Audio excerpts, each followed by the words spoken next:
वासुदेवाय। ओम नमो भगवते वासुदेवाय। रामाय रामभद्राय रामचंद्राय वेदसे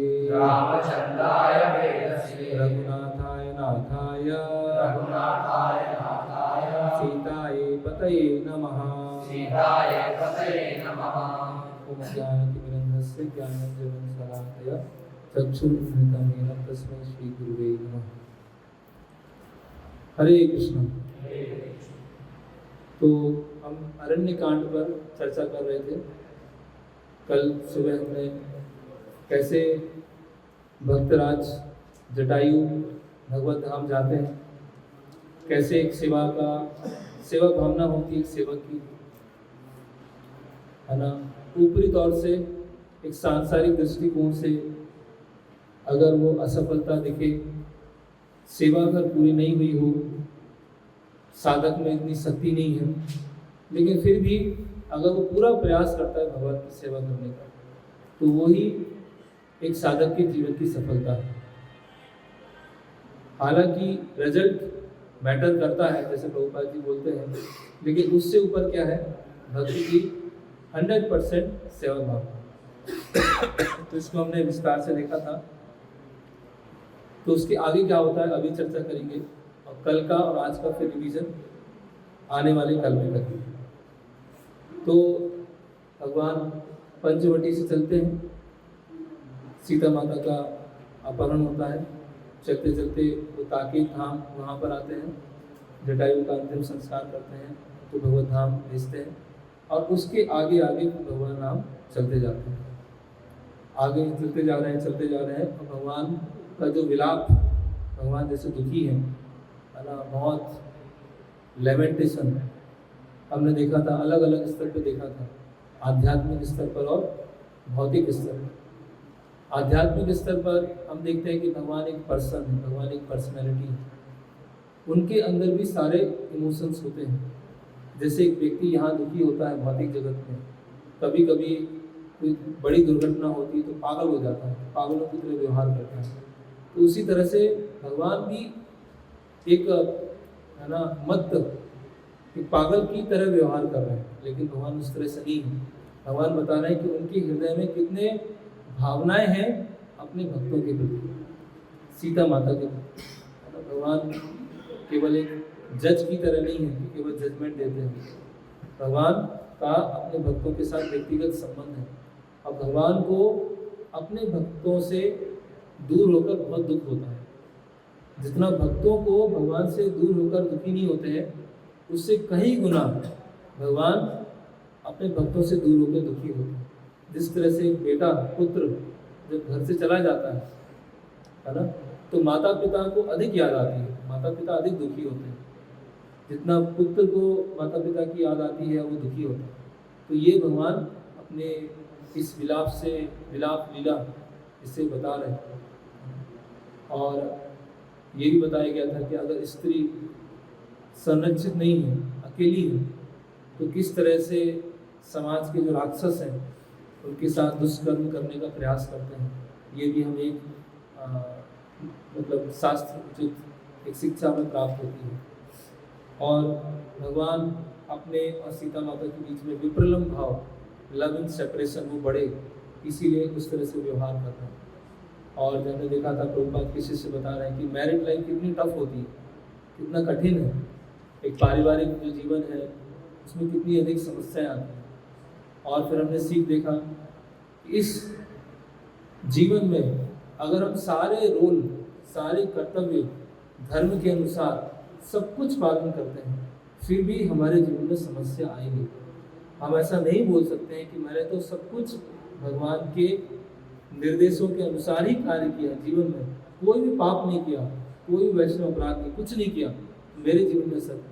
तो वो पूरा लाइव एग्जाम्पल है भगवान राम, मर्यादा पुरुषोत्तम, जो कभी भी किसी के साथ कुछ भी गलत नहीं किया, है ना, लेकिन फिर भी उनके साथ में ऐसा हो रहा है, तो हमारे साथ क्यों नहीं हो, हमारे साथ क्यों नहीं हो सकता?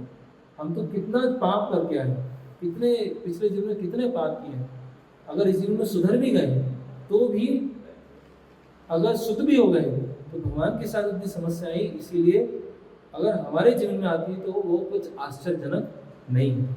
और इससे हम समझ, ये भी एक शिक्षा हमने लिया था कि जीवन अगर बहुत स्मूथ चल रहा है, सब कुछ अच्छा चल रहा है, लेकिन एकदम से उथल पुथल हो जाएगी, है ना। 12 वर्ष 13 वर्ष बहुत अच्छे गए, चित्रकूट है, अलग अलग ऋषि मुनि के पास जाना, उनसे शिक्षा लेना है, उनकी सेवा करना है, सब जगह बहुत स्मूथ चल रहा है, अचानक से उथल पुथल हो गई। तो ऐसे भी हमारे जीवन में सब कुछ अच्छा चल रहा है, भक्तों का संग है और प्रोटेक्टेड माहौल में रह रहे हैं, सब कुछ अच्छा है, लेकिन एकदम से बड़ी समस्या आ गई, कुछ भी आ गई, तो वो आश्चर्य की बात नहीं है, क्योंकि रामायण में ये थीम बार बार रिपीट होती है। अचानक से पूरा हर चीज़ बदल जाती है। भगवान का वनवास हुआ, सब अचानक एक रात में सब पलट गया, यहाँ पर कुछ घंटों में सब पलट गया। तो लाइफ है ना, एक लीनियर नहीं होती है, सीधी चलने वाली नहीं होती, उसमें बहुत सारे अप एंड डाउन होते हैं, लेकिन भक्ति की चेतना वो फिक्स होनी चाहिए। तो ये हमने भगवान राम के विलाप से कुछ चीज़ें देखी। अभी भगवान का जो ताकेत है, पंचवटी है, वहाँ से यहाँ पर आने में लगभग भगवान को 3 से 4 महीने लगे। जब सीता देवी का अपहरण हुआ, अपहरण के पश्चात जब सुग्रीव से उनकी मैत्री हुई तो 3 से 4 महीने लगे। हम तो ट्रेन में बैठ के आ गए, 12 घंटे में आ गए, है ना। भगवान 3 बीच में आए तो एक राक्षसनी आई शूर्पणखा की तरह, एक दूसरी थी वो, उसने भी इस तरह से प्रयास किया, तो लक्ष्मण जी ने उसके कोई नाक कान काट दिए। फिर कबंध नाम का राक्षस आया, उस राक्षस के दोनों हाथ अंदर धसे हुए थे, चेहरा पूरा धसा हुआ था, आंखें यहाँ चेस्ट पे आ गई थी। तो वो एक स्वर्ग का राजा था, राजा नहीं, एक देवता था, उसको कुछ श्राप मिला था, कुछ ऋषियों का मजाक उड़ा रहा था, तो उन्होंने कहा था कि कुरूप शरीर हो जाएगा।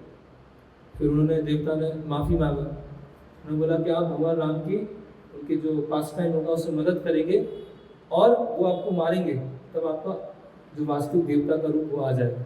तो भगवान कबंध नाम के राक्षस को मारते हैं और वो देवता के रूप में जाते हैं। और कबंध नाम के राक्षस बोलते हैं कि आप यहाँ से कुछ दूर जाइए ऋषिमुख पर्वत, और ऋषिमुख पर्वत पर सुग्रीव है, जिस तरह से आप अपने राज्य से अलग हैं उस तरह से वो भी अपने राज्य से अलग है। जिस तरह से आपकी पत्नी का अपहरण हो गया है, उसी तरह से उनकी पत्नी भी को उनका जो बड़ा भाई है अपने पास में लेके रखा है। तो आप दोनों की स्थिति लगभग बराबर है, इसीलिए आप वहाँ पे जाइए, मतलब वो आपके जो दुख है उसको समझ पाए। अब भगवान को तो ये सब बताने की जरूरत नहीं है, तो भगवान नर लीला चल रही है, तो भगवान बोलते हैं ठीक है, मैं सुग्रीव के पास जाएंगे और सुग्रीव के साथ मैत्री करेंगे। और कबंध नाम के राक्षस बोलते हैं कि सुग्रीव से मैत्री करने से पहले आपको रास्ते में एक आपके बहुत बड़ी भक्त है सबरी, वो मिलेंगे और वो आपका बहुत कई वर्षों से प्रतीक्षा कर रहे हैं। तो सबरी जो है उनके आश्रम में भी आप जाइएगा, मतंग मुनि का आश्रम है, वहाँ पे आप जाइएगा और सबरी से मिल के सबरी आगे का रास्ता आपको बताएंगी कि वहाँ से कैसे आपको ऋषिमुख पर्वत की तरफ जाना है। तो भगवान फिर चलते चलते चलते यहाँ दक्षिण में आते हैं और यहाँ से दूर है पंपा सरोवर, है ना। और पंपा सरोवर के पास में सबरी गुफा, तो माता सबरी वहाँ पर रहती थी, ऐसा बताया जाता है। कल जाएंगे वहाँ पर हम। तो सबरी जो है पंपा सरोवर के रूट में ये सबरी गुफा आती है, जहाँ सब मतंग मुनि का आश्रम होता है।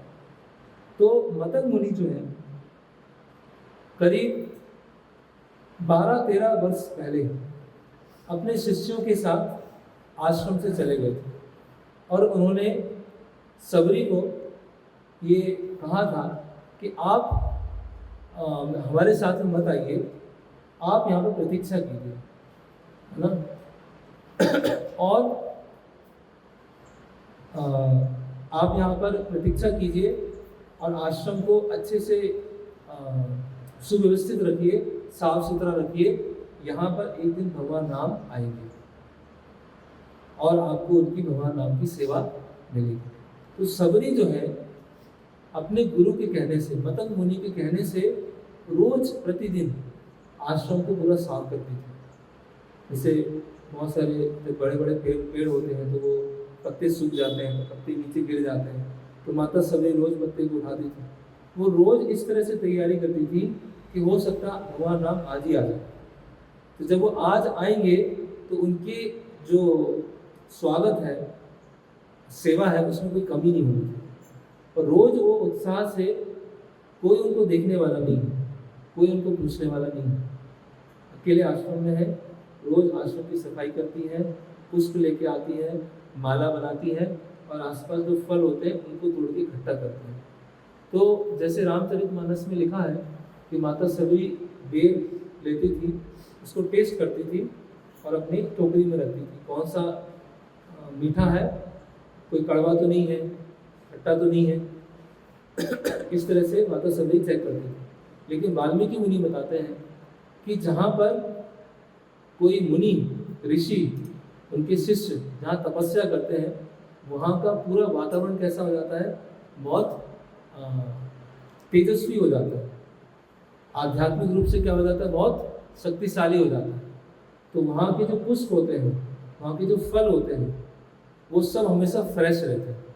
तो इसीलिए जो माता सबरी है, उनको चेक करने की आवश्यकता नहीं है कि कौन सा मीठा होगा या नहीं होगा, क्योंकि आश्रम के वातावरण के कारण वो वहाँ के पुष्प अपने आप ही बहुत अच्छे से खिल रहे हैं, बहुत सुगंध दे रहे हैं। वहाँ के जो फल है वो बहुत रसदार, बहुत मीठे हैं, तो सबरी को ये करने की आवश्यकता नहीं है। अब क्या होता है कि भगवान राम लक्ष्मण कबंध का वध करने के बाद पंपा सरोवर के पास पहुँचते हैं, सबरी की कुटिया में पहुँचते हैं, और सबरी क्या हो जाती है, बहुत बहुत प्रसन्न हो जाती है कि जो गुरु के वचन है वो आज पूरे हुए। मेरे गुरु ने कहा था कि आप सेवा करते रहिएगा, एक दिन भगवान पक्का आएंगे और आपको दर्शन देंगे, है ना। तो सबरी ने बिना किसी कंडीशन के, बिना निरुत्साह हुए, पेशेंस रखते हुए, धैर्य रखते हुए, अपने गुरु के वचनों पर पूरा विश्वास रखते हुए हमेशा सेवा करता है, बिना किसी रिटर्न में उनको कुछ कोई उनको प्रशंसा करेगा, कोई शब्द बोलेगा, ऐसा कुछ भी उन्होंने नहीं सोचा। और भगवान राम ने उनको दर्शन दिए। फिर माता सबरी उनको चरण धोती हैं उनके, तो बताते हैं कि आप हाथ धो के आइए, विश्राम कर सकते हैं। भगवान राम आते हैं, वहाँ बैठते हैं, तो माता सबरी उनके लिए जल लेके आती हैं, जल पीने के लिए लेके आती हैं, और बहुत अच्छे अच्छे फल लेके आती हैं। तो अब ये जो फल है, एक तरह से देखा जाए तो बहुत ही, एक तरह से देखा बहुत इनसिग्निफिकेंट चीज, छोटा, ऐसा कोई बहुत बड़ा उपहार नहीं है, बहुत बड़ा गिफ्ट नहीं है। लेकिन भगवान को जो हम दे रहे हैं, उस देने के पीछे भावना क्या है, वो भगवान देखते हैं। गिफ्ट देखने में बहुत छोटा हो सकता है, लेकिन हृदय में जो भावना है, शुद्ध भावना है, वो बहुत बड़ी हो सकती है। तो भगवान ने ये नहीं देखा कि सभी थोड़े से फल लाकर या कुछ लाके वो दे रही, इतना दे रही, भगवान ने ये नहीं देखा। भगवान ने क्या देखा कि सबरी गुरु की आज्ञा का पालन करते हुए रोज, सोचिए रोज 13 वर्षों तक, कोई कर सकता है 13 वर्षों तक? बहुत मुश्किल। गुरु भी आज्ञा देंगे तो कोई ऐसा, आपको पता नहीं ऐसा तो होगा कि नहीं होगा, निराश हो जाएगा, ऐसा कुछ भी नहीं। तो सबरी की वो भाव, तो इसीलिए हम देखते हैं कि भगवान जो ना भावग्राही जनार्दन है ना, पत्रम पुष्पम फलम तोयम यो में भक्त्या प्रयच्छति तथा हम भक्ति उपरितम अस्नामी प्रेत आत्मना, ये भक्ति भाव से क्या देते हैं, है ना। इसीलिए जैसे विदुर जी हैं, विदुर जी ने क्या दिया, केले दिए, और केले भी क्या, केले के छिलके दिए, है ना। दीनेर अधिक दया करे भगवान, कुलीन पंडित धनी बड़ अभिमान। जो अपने आप को दीन समझते हैं, दीनेर अधिक दया करे भगवान, उनके ऊपर भगवान अधिक दया करते हैं। कुलीन, जिसको अपने कुल का अभिमान है, पंडित अपने ज्ञान का अभिमान है, और धन का अभिमान है, उसको भगवान कृपा नहीं करते हैं, है ना। फिर एक श्लोक और बताते हैं सनातन गोस्वामी को, जे बजे से बड़ा अभक्तिहीन चार, कृष्ण भक्ति नहीं जात कुलादि विचार। जाति कुल का कोई मैटर नहीं करता। तो भील नहीं मतलब जो वर्णाश्रम से बाहर है ना, लेकिन गुरु की बात पर उनको बहुत निष्ठा है। तो फिर यहाँ बताते हैं भगवान कि ऐसी स्थिति हुई है, इसीलिए मैं यहाँ पर आया हूँ। और सबरी बताती है कि हमारे जो गुरु थे मतंग मुनि आश्रम, जब आप चित्रकूट में थे 13 साल पहले, तो मतंग मुनि अपने अन्य शिष्यों के साथ चले गए, है ना, और मुझे यहाँ पर छोड़ के गए थे आपके आतिथ्य सत्कार के, है ना। फिर भगवान राम पूछते हैं कि आपके गुरु कहाँ तपस्या करते थे, वो आप हमें स्थान बताएंगे। तो माता सबरी जो वहाँ पर आश्रम होता है, वहाँ पर एक जहाँ पर मतंग मुनि तपस्या करते थे वो स्थान दिखाती है ना, और वहाँ देखती है कि वहाँ पर जो पुष्प रखे हुए हैं, है ना, बहुत मतलब जो गुरु वहाँ तपस्या करते थे उस समय जो पुष्प रखे हुए हैं, वो पुष्प क्या है, एकदम फ्रेश है। वहाँ जो भी अर्पण किया गया, जो भी सामग्री है ना, निर्माल्य जो भी अर्पण किया गया, वो सब कुछ फ्रेश है।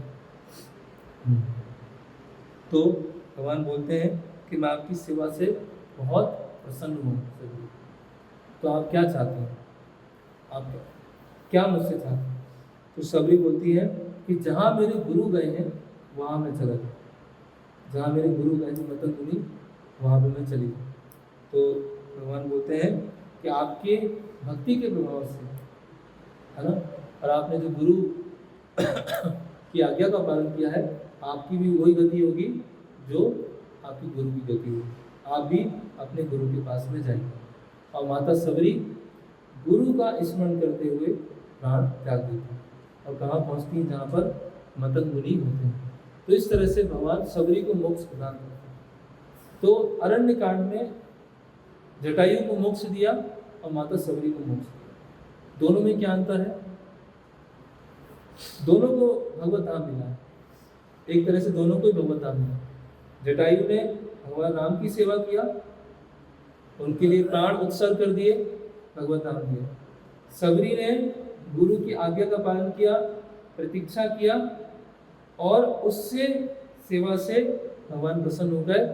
उन्होंने कहाँ भेजा? जहाँ उनके गुरु, जहाँ पर उनके गुरु। तो इसमें बता रहे हैं कि अगर मृत्यु के समय गुरु का स्मरण आता है, अगर मृत्यु के समय गुरु का स्मरण आता है, तो गुरु का स्मरण आना और भगवान का स्मरण आना, दोनों में कोई अंतर नहीं है। दोनों एक ही है ना, दोनों में कोई भी अंतर नहीं। जहाँ गुरु गए हैं भगवान की सेवा करने के लिए, वहीं से चला जाएगा गुरु की सेवा करने, क्योंकि जहाँ गुरु है वहाँ आध्यात्मिक जगत है। अब चाहे गुरु भौतिक जगत में है, विचरण कर रहे हैं, चाहे वो प्रचार लीला में है, चाहे वो वैकुंठ में है, बात तो बराबर ही। इस तरह से शिष्य वहाँ पर चला जाएगा। अब इस तरह से, और जिन्होंने रामचरितमानस पढ़ी है, किन्होंने पढ़ी है, तो उसमें बताया गया है कि यहाँ पर नवदा भक्ति प्रदान करते हैं। नवदा भक्ति के बारे में भगवान राम सबरी को ऐसे ही है, नवदा भक्ति प्रदान करते हैं। ओके, अब यहाँ बताया गया है कि सीता माता लंका में कितने दिन रही?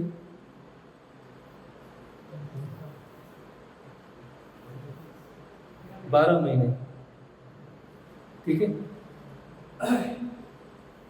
जब हनुमान जी लंका में पहुंचे थे और सीता जी से मिले थे, तब कितने महीने बीत चुके थे? कितने महीने और बचे हुए थे? 10 महीने। 10 महीने बीत गए थे, 2 महीने बचे हुए। ठीक है, और इसमें बताया गया है, और जो वानरों ने सीता माता का खोज कितने समय किया था? कितना? 7 महीने। 1 महीने बताया गया ना, सुग्रीव ने कहा था कि 1 महीने में सब वापस आ जाना। और जो दक्षिण की टीम थी वो 1 महीने से अधिक समय लिया था, और उससे पहले चतुर्मास लगा था। तो भगवान राम चतुर्मास में, यहाँ एक मंदिर है जहाँ पे भगवान 4 महीने रहे थे चतुर्मास, तो भी हम जाएंगे। और यहाँ बताया गया है कि भगवान को, सीता माता को अपहरण होने के बाद 4 महीने से थोड़ा अधिक हुआ था जब भगवान राम और सुग्रीव की मित्रता हुई थी। तो इस तरह से टाइमलाइन वाल्मीकि मुनि बताते हैं कि 4 महीने से थोड़ा अधिक समय हुआ था जब भगवान राम यहाँ पर आकर सुग्रीव से उनकी मित्रता हुई थी। ठीक है, इसके साथ में अरण्यकांड पूरा हो। यहाँ पे अरण्यकांड सबरी के मोक्ष से अरण्यकांड पूरा हो जाता है। ठीक है, अब आता है किष्किंधा। तो किष्किंधा कांड चालू होता है पंपा सरोवर से, है ना। हालांकि पंपा सरोवर सबरी गुफा पास में है, लेकिन वाल्मीकि मुनि किष्किंधा कांड यहाँ से। तो यहाँ पर अरण्य कांड में भगवान किस चीज के लिए आदर्श है? आइडियल नहीं, अरण्य कांड में मित्रता, फाइटिंग तो युद्ध कांड, आइडियल प्रोटेक्टर, किनका प्रोटेक्शन किया? ऋषियों का, दंडकारण्य के ऋषियों का आइडियल प्रोटेक्टर। और यहाँ किष्किंधा कांड में क्या है?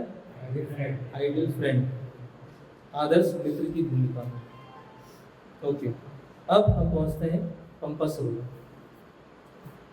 तो पंपा सरोवर ब्रह्मा जी के द्वारा बनाई गई झील है। इतिहास के बारे में इतना नहीं पता, आप लोग देख लीजिएगा अपने फोन पर। तो जब भगवान पहुंचते हैं तो भगवान का जो विरह है वो इतना तीव्र हो गया है, इतना तीव्र हो गया है, यहाँ पंपा सरोवर के अंदर इतना तीव्र हो गया है कि भगवान, खम्ब रामायण बताए कि भगवान जब लेटते हैं, रात में लेटते हैं, तो इनकी आंखें हमेशा खुली रहती हैं, कभी सोते नहीं हैं, हमेशा आंखें खुली हुई हैं कि हो सकता सीता माता कहीं दिख जाए, हो सकता आकाश की मार्ग से सीता देवी कहीं दिख जाए। तो भगवान बिल्कुल सोए नहीं। जब भगवान पंपा सरोवर के पास में जाते हैं तो वहाँ पर मछली होती है, तो मछलियाँ ऊपर तैर रही होती। तो जैसे ही भगवान आप जाते हैं तो मछली अंदर चली जाती है। क्यों जाती हैं? क्योंकि मछलियों की जो आँखें हैं वो क्या सुंदर होती है, और वैसी आँखें क्या है? सीता देवी। तो भगवान राम अगर मछली को देखेंगे तो उनको सीता देवी का स्मरण आए, इसीलिए वो भगवान और दुखी ना हो, इसलिए मछली पंपा सरोवर के अंदर में चली जाती है। उसी तरह में वहाँ पर हंस है, तो सीता देवी की जो चाल है वो कैसी है? हंस की तरह। तो जब हंस देखते हैं कि भगवान राम आए हैं तो हंस वहीं खड़े हो जाते हैं, चलते नहीं हैं, वहीं पर खड़े रहते हैं, क्योंकि अगर वो चलेंगे तो भगवान राम को क्या होगा? सीता माता का स्मरण है। तो ऐसे प्रकृति का हर चीज़ है वहाँ पर, लता है ना, चंद्रमा है, हर चीज़ से भगवान राम का विरह और ज़्यादा बढ़ता जा रहा है। और ऐसे कम ऋषि बताते हैं कि थोड़ी थोड़ी देर में भगवान रो रहे हैं, थोड़ी थोड़ी देर में रो रहे हैं। और लक्ष्मण जी उनको विश्वास दिला रहे हैं ना कि आप ऐसा मत कीजिए, अभी यहाँ तक हम पहुँचे हैं, है ना, कबंध को मारा है, सबरी के पास गए हैं, अभी सुग्रीव से मित्रता होगी, तो आप ऐसा। तो कहने का मतलब क्या है? ये जो धाम है वो क्या है? भगवान राम का विरह का धाम। इस धाम में भगवान अपने टॉप मोस्ट उसमें सेपरेशन फील कर रहे हैं सीता देवी से, इसके अंदर। और जब बाली का वध होता है और जब चतुर्मास लग जाता है तो हनुमान जी बोलते हैं कि आप किष्किंधा चलिए, वहाँ रहिएगा। तो भगवान बोलते हैं कि मुझे नगर जाने की अनुमति नहीं है, 14 वर्षों तक मुझे नगर जाने की अनुमति नहीं है, इसीलिए मैं किष्किंधा की सीमा के बाहर ही रहूँगा। और उस समय भी जब बारिश हो रही है ना, बारिश में क्या होता है? सब हरियाली हो जाती है, सब अच्छा लगने लगता है। लेकिन जैसे जैसे बारिश होती जा रही है भगवान और वैसे वैसे और दुखी होते जा रहे हैं। प्रकृति का हर साइन उनको सीता देवी का स्मरण कर रहा है। तो हम सोच सकते हैं कि कैसे भगवान की स्थिति उस समय रही होगी।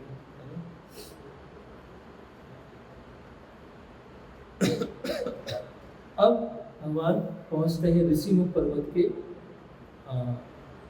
उसकी क्या बोलते हैं उसके तलहटी में। ऋषिमुख पर्वत जहाँ पे चालू होता है वहाँ पे पहुँचते हैं। अभी क्या होता है कि ऋषिमुख पर्वत पर सुग्रीव अपने कुछ मंत्री हैं, हनुमान जी हैं, जाम्बवन है और नल और नील, ऐसे 4 या 5 लोगों को बताया गया जहाँ पर वो रहते हैं। तो सुग्रीव जो है बाली के डर से ऋषिमुख पर्वत पर रहता था और जब वो देखता है कि ये 2 मनुष्य है ना, और जटा है ना, हिरण की छाल पहनी हुई है, वनवास के ड्रेस में है, एक कंधे पे वो छतरी जैसे दिख रहे हैं और धनुष बाण लिए हुए हैं, चाल छतरी जैसी लग रही है, तो ये कौन है? एकदम से सुग्रीव डर जाता है और सोचता है ये तो बाली ने भेजा हुआ है ना, ये बाली के दूत हैं और पक्का है बाली ने ही उनको भेजा हुआ। तो सुग्रीव के मन में क्या आता है? संशय आता है। तो हनुमान जी बोलते हैं, देखिए कभी भी किसी चीज को देखकर तुरंत निर्णय पर नहीं आना चाहिए। कभी आपने कोई घटना देखी और तुरंत आप निर्णय आ गया ऐसे ही है, ये कभी भी नहीं करना चाहिए। हमेशा सोच विचार कर पूछ के उसके बाद ही। तो हनुमान जी क्या है, इतने विद्वान, इतने शक्तिशाली। अभी यहाँ हनुमान जी का वर्णन चालू होगा। पहली बार हनुमान जी रामायण में आए, किष्किंधा कांड में पहली बार हनुमान जी का भी वृत्तांत यहाँ से चालू हुआ। तो हनुमान जी क्या है, गुरु का रोल निभा रहे हैं। किस तरह से? तो श्री गुरु को संशय आया और राम को देखकर, अब उस संशय को पूरा करने के लिए हनुमान जी सुग्रीव को समझा। और जब वो राम और लक्ष्मण को देखते हैं सुग्रीव, तो सुग्रीव इतना भयभीत हो जाता है कि एक पहाड़ी से दूसरी पहाड़ी पे कूदता है ना। वानर, तो हनुमान जी बोलते हैं कि ये वानर स्वभाव अपना क्यों दिखा रहे हैं, है ना, धैर्य से थोड़ा कार्य लीजिए। हम सब ऐसे ही हैं, अंदर ऐसे ही हैं, है ना। तो हनुमान जी बोलते हैं कि आप साधारण बात की तरह व्यवहार मत कीजिए। हमें किसी के एक्शन, ड्रेस, वर्ड्स, उनका जेस्चर्स सब कुछ देखना चाहिए, उसके बाद निर्णय करना चाहिए कि व्यक्ति कौन है। तो सुग्रीव बोलते हैं ये तो एक देवता है, ये सामान्य मनुष्य की तरह नहीं दिख रहे, ये देवता की तरह दिखाई दे, है ना, एक देव तुल्य दिखाई दे रहे है ना। और इनके जो धनुष बाण लिए हुए हैं उसको देखने से क्या हो रहा है, भय लग रहा है। इनका जो मेरे हाथ में बाण है उससे वो मुझे बहुत भयभीत हो रहा है ना। तो आंजनेय, आप उनके पास में जाइए और आप सन्यासी के वेश में जाइए, अपने ओरिजिनल रूप में मत जाइए, आप सन्यासी के वेश में जाइए और आप उनसे बात कीजिए, मेरे बारे में बताइए। और जब आप मेरे बारे में बताएं तो उनके चेहरे के भाव को पढ़िए और उसके बाद मुझे आके बताइए कि ये कौन राम, ये दोनों जो आए हैं देवतुल्य हैं, वनवास का ड्रेस है, धनुष बाण है, ये बहुत विरोधाभास दिख रहा है, ये कैसे हो सकता है ना। तो फिर अब वाल्मीकि मुनि बता रहे हैं कि किष्किंधा कांड का 3rd चैप्टर बहुत इंपॉर्टेंट है, क्योंकि यहाँ पर हनुमान जी का भेंट होता है राम और लक्ष्मण से। तो अगर हनुमान जी के गुणों को जानना हो तो ये चैप्टर पढ़ना बहुत जरूरी है, क्योंकि इससे हमें और क्लियर पता चलेगा कि हनुमान जी ने इस सुंदर कांड में क्या किया, सुंदर कांड में कैसे हनुमान जी में इतने गुण हैं, इतने सारे गुण हैं और इतने विनम्र हैं, इतने विनम्र। सोचिए आप, सुग्रीव से भी वो पावरफुल हैं, सुग्रीव से भी बुद्धिमान हैं, लेकिन फिर भी सुग्रीव के सबऑर्डिनेट बन के रह रहे हैं। सोचिए, वो सबसे सारे वानरों में सबसे बेस्ट है, फिर भी उन्होंने, क्योंकि राजा कौन है, सुग्रीव, मैं कौन हूँ, मंत्री, मैं मंत्री हूँ और राजा, कि क्या हनुमान जी का मूड है ना। ओके, अब क्या होता है, हनुमान जी ऋषिमुख पर्वत से छलांग लगाते हैं, सन्यासी का वेश लेते हैं और राम लक्ष्मण के सामने आते हैं और जैसे ही राम और लक्ष्मण को देखते हैं तुरंत प्रणाम करते हैं, तुरंत राम और लक्ष्मण को प्रणाम करते हैं।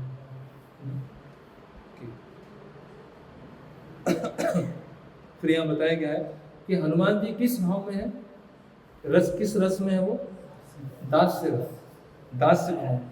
इसीलिए जैसे ही देखा तुरंत प्रणाम, तुरंत वहीं प्रणाम, दंडवत, डंडा ऐसे गिर जाता है ना, ऐसे डंडा ऐसे गिर गया, ऐसे हनुमान जी ने पूरा दंडवत वहां पर प्रणाम किया। हनुमान जी कुछ प्रश्न पूछते हैं राम और लक्ष्मण से। उस प्रश्न में एक दो बेसिक क्वेश्चन थे कि आप हैं कौन और ऋषिमुख पर्वत पे आप क्यों आए, यहाँ पर क्यों। क्या प्रश्न है, आप हैं कौन और ऋषिमुख पर्वत पर आप किस प्रयोजन से आए।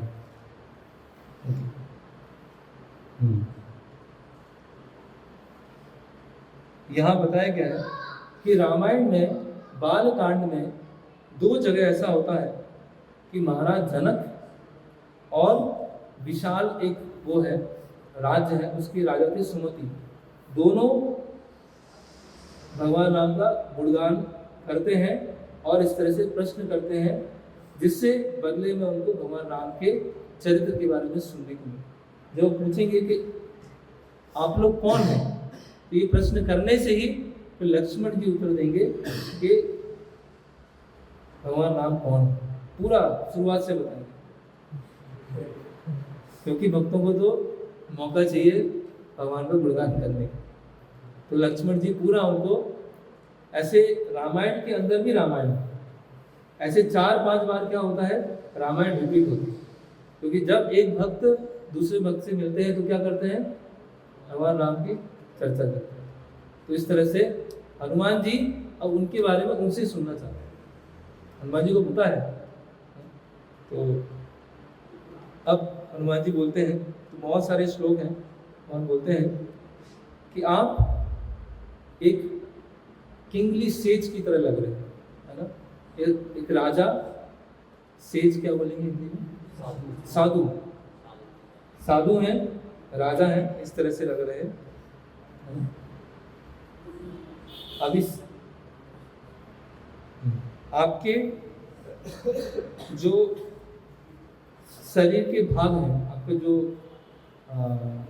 आंखें हैं, आपका जो मुख है, आपके जो पैर है, वो क्या है, बहुत सॉफ्ट है, बहुत ही सॉफ्ट, लेकिन बहुत शक्तिशाली भी है।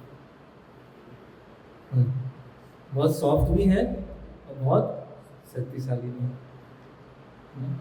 तो यहाँ बता रहे हैं कि भगवान के भक्त हैं, भगवान के जो फीचर्स देखते हैं, बहुत टेंडर भी है और बहुत पावरफुल भी है, बहुत कोमल भी है और बहुत स्ट्रांग भी है। तो भगवान में ये विरोधाभास एक साथ होता है ना। भगवान बहुत भक्तों के लिए बहुत कोमल है, बहुत सॉफ्ट है, और असुरों के लिए बहुत एकदम काल की तरह, है ना। फिर बोलते हैं कि पशु आपके भय से भाग रहे हैं, है ना। तो आप लग तो रहे हैं ऋषियों की तरह, लेकिन आपके हाथों में बाण को देखकर तो जंगली पशु भाग रहे हैं, है ना। फिर बता रहे हैं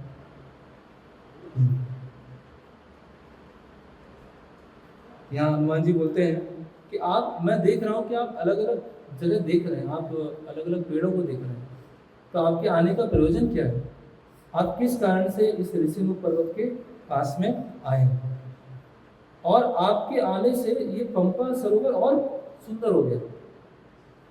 इतना सुंदर तो पहले था ही नहीं, लेकिन जब आप इस पंपा सरोवर के पास में आए और आपकी परछाई जब पंपा सरोवर में पड़ी तो पंपा सरोवर और सुंदर लग गया। ऐसा सुंदर तो आज तक लगे ही नहीं। इसका मतलब हनुमान जी क्या बोल रहे हैं कि भगवान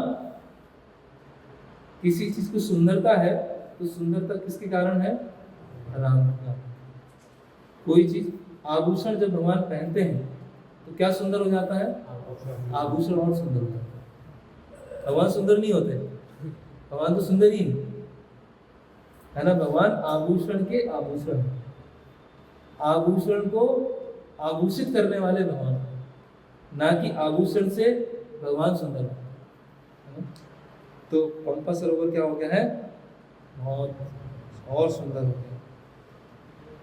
और आपकी जो पेट पर जो रेखाएं हैं है ना, वो ऐसा लग रहा है कि समुद्र की लहरें होती हैं, जैसे समुद्र की सुंदर सुंदर जो लहरें होती हैं, उस तरह से आपके पेट के ऊपर पूरी रेखाएं।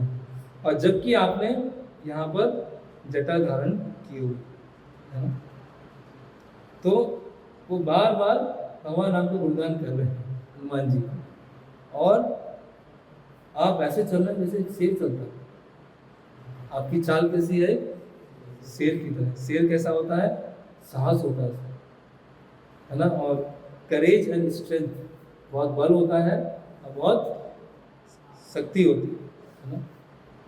फिर बोलते हैं आपका जो धनुष है, आपका जो धनुष है वो कैसा लग रहा है, इंद्रधनुष जैसा लग रहा है। इतना सुंदर लग रहा है आपका धनुष, इंद्रधनुष की तरह है ना। और आश्चर्य की बात है कि इतना भारी धनुष आपने बिल्कुल आसानी से उठा दिया। जैसे एक बच्चा किसी खिलौने को उठा के चलता है, उसी तरह से इतना तेज, इतना भारी धनुष आप आसानी से लेके चल रहे हैं ना। और आपकी गति कैसी है, बैल की तरह। पहले क्या बोले, शेर की तरह, तो बोलते हैं बैल की तरह। बैल क्या होता है, बहुत स्ट्रांग होता है और बहुत जिद्दी होता है। जिद्दी मतलब जो करना है तो करके ही मानेगा। तो आपका भी ऐसा है कि आपको आप जो प्रयोजन लेके निकले हैं, ऋषिमुख पर्वत पे आए हैं, वो आप करेंगे ही। इस तरह से इनडायरेक्टली हनुमान जी यहाँ बता रहे हैं कि आपका जो चाल कैसी है, शेर की तरह करेजियस और बहुत स्ट्रेंथ है, और बुल की तरह स्टबबॉर्न, जिद्दी है ना। बहुत आप जो करके जो सोचते हैं कि मुझे कार्य करना है तो उसको करके ही मानते हैं। इस तरह से हनुमान जी बोल रहे हैं। और आपके हाथ कैसे हैं, आपके हाथ कैसे हैं, जैसे हाथी की सूंड होती है। जैसे हाथी की सूंड बहुत स्ट्रांग होती है, बहुत कर्व होता है उसमें, बहुत सॉफ्ट होती है, उस तरह से आपके आर्म्स हैं, फिजिकली और स्पिरिचुअली स्ट्रांग है ना। ओके, फिर बता रहे हैं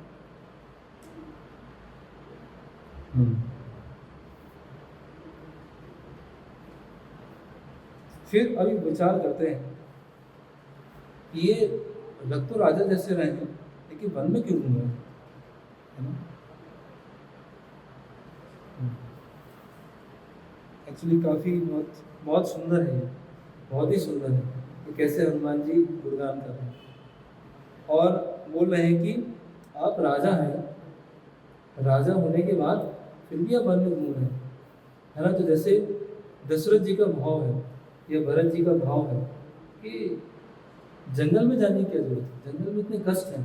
तो हनुमान जी को भी वो भाव आता है कि आप यहाँ क्या कर रहे हैं जंगल में, आप तो राजा हैं, है ना। हमारे लिए इतना कष्ट क्यों उठा रहे हैं, है ना। हम जैसे जीव के लिए आप यहाँ पर क्यों आए, आपको तो अयोध्या में रहना चाहिए। और फिर बोलते हैं कि आपकी जो आंखें हैं वो कैसी है, कमल की तरह। कमल में क्या होता है, टेंडर एंड प्योर। टेंडर मतलब टेंडर जैसे बोलते टेंडर एज, टेंडर मतलब जैसे वो जो लता होती है वो टेंडर होती है, नाजुक नाजुक। कैसा है आपकी आंखें, टेंडर एंड प्योर। और फिर आगे बता रहे हैं कंपैशनेट एंड जेंटल। आपकी आंखें कमल की तरह है क्योंकि बहुत नाजुक है और बहुत ही शुद्ध है, और उसमें बहुत करुणा है और बहुत जेंटल, सभ्य। ऐसी आपकी आंखें हैं। और जिस तरह से सूर्य की पहली किरण से कमल खिल जाता है, उसी तरह से हनुमान जी क्या है, सूर्य देव के शिष्य हैं। और सुग्रीव कौन है? सूर्यदेव के पुत्र हैं। तो अभी हम दोनों आपकी सेवा के लिए यहाँ पर तत्पर हैं। ऐसा हो गया। फिर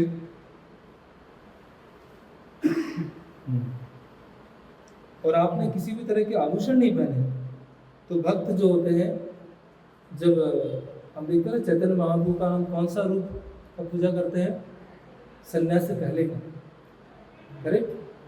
उनका उसका रूप का पूजा नहीं करते हैं संन्यास के बाद। क्यों नहीं करते हैं? क्योंकि बताते हैं आचार्य, भक्तों को बहुत दुख होता है कि चैतन्य महाप्रभु संन्यास लेकर, है ना, घर छोड़कर, वो है बाल हैं और सैफरन वस्त्र, कितना जमीन पर सो रहे हैं, कितना कष्ट में रहते हैं। तो भक्तों को ये देख के बहुत क्या पीड़ा होती है। लेकिन चैतन्य महाप्रभु जब गृहस्थ आश्रम में है तो भगवान उस रूप में पूजा करते हैं। उसी तरह से हनुमान जी जब कोई आभूषण नहीं देखते हैं तो उनको बहुत दुख हो जाता है कि, है ना। तो और आपकी जो तलवार है वो कैसी है? सर्प की तरह।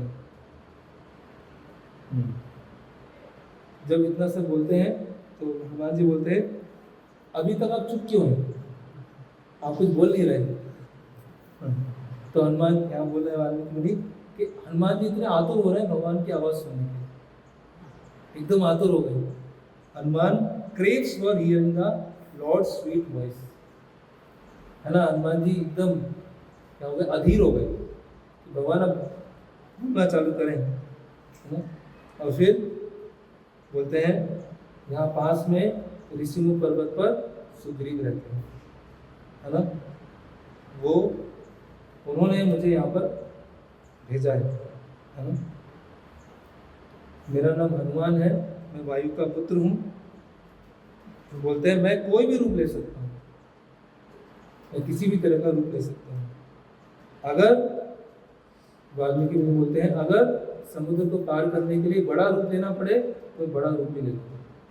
वो हनुमान जी नहीं बोल रहे हैं, लेकिन उसमें कॉमेंट्री में लिखा है, फिर लिखा है मैं छोटा रूप भी ले सकता हूँ, कोई भी, कि सीता देवी से मिलने के लिए मुझे छोटा रूप लेना पड़े उसके लिए मैं तैयार हूँ। मैं ब्राह्मण का भी रूप ले सकता हूँ, अगर भरत को आगे संदेशा देने के लिए अगर ब्राह्मण के रूप में जाना पड़े वो भी कर सकता हूँ। कोई भी सेवा के लिए मैं तैयार हूँ, हर सेवा के लिए तैयार हूँ। मैं किसी भी जगह जा सकता हूँ, जैसे वायु किसी भी जगह जा सकती है, मैं वायु का पुत्र हूँ, मैं किसी भी जगह जा सकता हूँ, है ना। और आप मुझे किसी भी पर्पस के लिए यूज कर सकते हैं, कहीं भी यूज कर सकते हैं, किसी पर्पस के लिए यूज कर, है ना। और हनुमान जी अंदर सोच रहे अभी तक कोई आप आदेश क्यों नहीं दे रहे? अभी तक इतना देर हो गया, अभी तक कोई आदेश नहीं दे रहा, है ना। फिर अभी हमारा नाम जब पूरा सुनते हैं हनुमान जी का, कितना टाइम हो गया? 27, थोड़ा सा और पढ़ लेते। तो हमारा नाम जब हनुमान जी को सुनते हैं तो भगवान का चेहरा बहुत प्रसन्न हो जाता है, एकदम भगवान और साइन करने लगते हैं, और तेज हो जाता है ना। और लक्ष्मण जी बहुत खुश हो जाते हैं। इतने समय के बाद भगवान खुश हुए, 4 महीने से ऊपर हो गया है, पहली बार भगवान किसी से बात करके इतना प्रसन्न हुए, है ना। और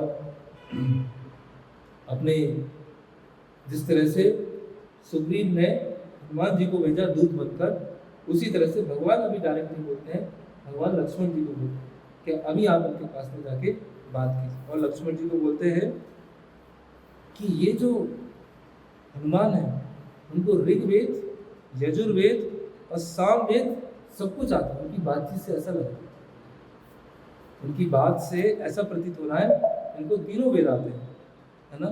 Hanuman is very intelligent and educated, और बुद्धिमान है ना। और सभी तरह की भाषा जानते हैं, लक्ष्मण जी को बता रहे हैं। और उनके शब्दों में, उनके वाक्यों में मुझे कोई भी त्रुटि नहीं दिखी। Everything is harmonious and spoken in मध्यम पिच, है ना। और बता रहे हैं कि अगर कोई शत्रु बहुत गुस्से में हनुमान जी के पास में आए तो हनुमान जी की बात को सुनकर वो शांत हो जाए। उनमें इतनी कला है, ये जो दूत है सुग्रीव के, उनमें इतनी कला है कि कोई अगर पूरे गुस्से में शत्रु बनकर उनके पास में आए तो वो ऐसे बात करेंगे कि वो शत्रु एकदम चुप हो जाए, शांत हो जाए। बस सब तो क्या बोला भगवान कि ऐसा सेवक जिनके पास में हो वो स्वामी बहुत धन्य है।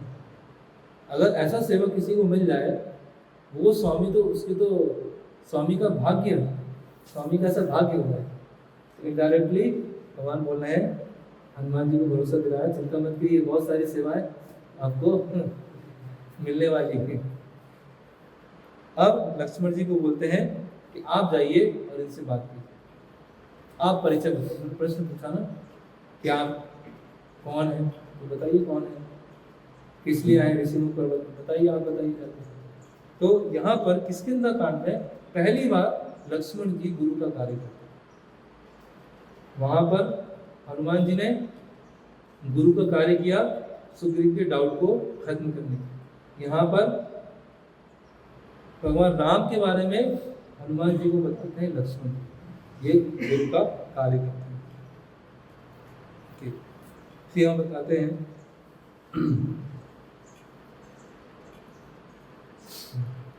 तो लक्ष्मण जी, एक मिनट, लक्ष्मण जी जब उनको बताना चालू करते हैं तो लक्ष्मण जी के नेत्रों में आंसू आ जाते हैं। और लक्ष्मण विचार करते हैं कि जो राम पूरे संसार को आश्रय देते हैं, आज वो किसी दूसरे से आश्रय मांग रहे हैं। जो राम पूरे संसार के जीवों को जिन्होंने आश्रय दे रखा है, वो आज किसी दूसरे जीव से आश्रय मांगने के लिए यहाँ पर, तो ये सोचकर लक्ष्मण जी के नेत्रों में आंसू आ जाते हैं। और हनुमान जी उनको भरोसा दिलाते हैं कि सुग्रीव से हम मित्रता करेंगे और सीता माता को वो खोजने में सहायता करेंगे। और उस समय हनुमान जी अपने ओरिजिनल वानर रूप में आ जाते हैं। अभी सन्यासी का रूप पूरा हो गया, अब वानर के रूप में आ जाते हैं। और लक्ष्मण जी पूरा बताते हैं वहाँ कैसे कैसे हुआ है ना, कैसे दशरथ जी ने यज्ञ किया, फिर भगवान राम प्रकट हुए, फिर विवाह हुआ, फिर वनवास हुआ, फिर पंचवटी में रहे, अपहरण हुआ, फिर कबंध से मिले, कबंध ने बोला कि आप वहाँ जाइए मित्रता करने के लिए, फिर सबरी से मिले, सबरी ने बताया कि सुग्रीव यहाँ पर रहते हैं, और इस तरह से मैं यहाँ पर अभी आया हूँ। तो हनुमान जी अपने ओरिजिनल रूप में आते हैं और बड़ा रूप कर लेते हैं। अब राम और लक्ष्मण को अपने कंधे में बैठाकर कहाँ पहुँच जाते हैं, ऋषिमुख पर्वत पर पहुँच जाते हैं। इसके आगे क्या होता है फिर हम आगे कर डिस्कस।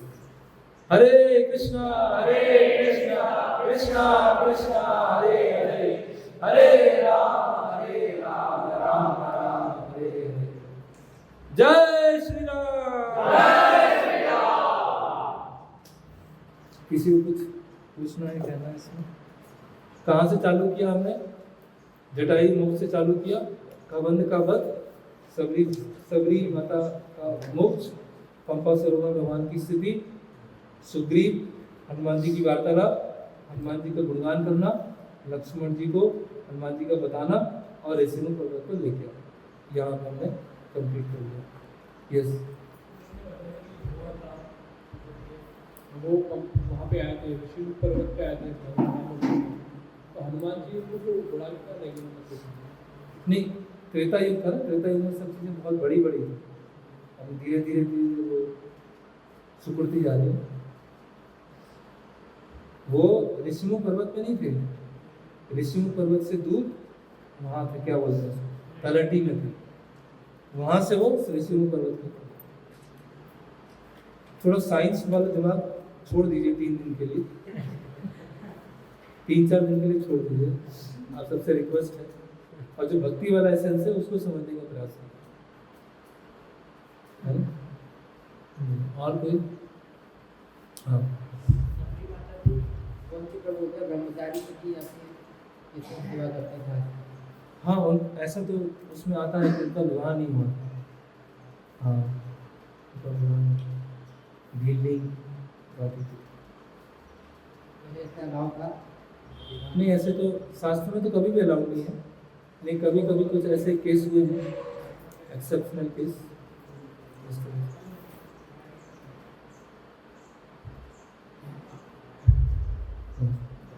अपने हनुमान जी जब देखते हो तो पहचान जाते हैं।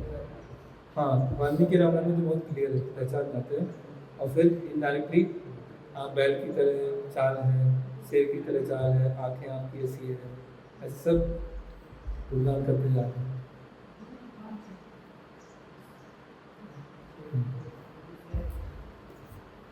रामचरितमानस में अलग वर्णन आता है, हम्म। तो क्या वो प्रामाणिक रामायण नहीं है? प्रकाश में नहीं।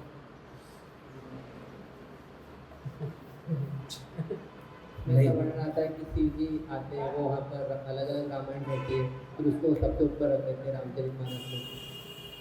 वो लोकल एक इसमें वाल्मीकि रामायण के आधार पर तुलसीदास जी के अपने साक्षात्कार हैं, कुछ मिक्स है चीज़ें, इसलिए वाल्मीकि रामायण।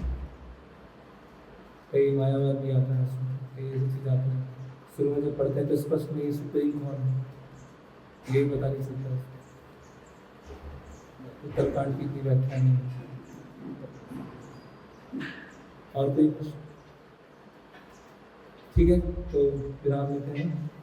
श्रील प्रभुपाद की जय, श्री श्री सीताराम लक्ष्मण हनुमान की जय, किष्किंधा धाम की, पंपा सरोवर की, ऋषिनु पर्वत की, माता सबरी की, पवन पुत्र हनुमान जी की, जय गौ प्रेमानंदे।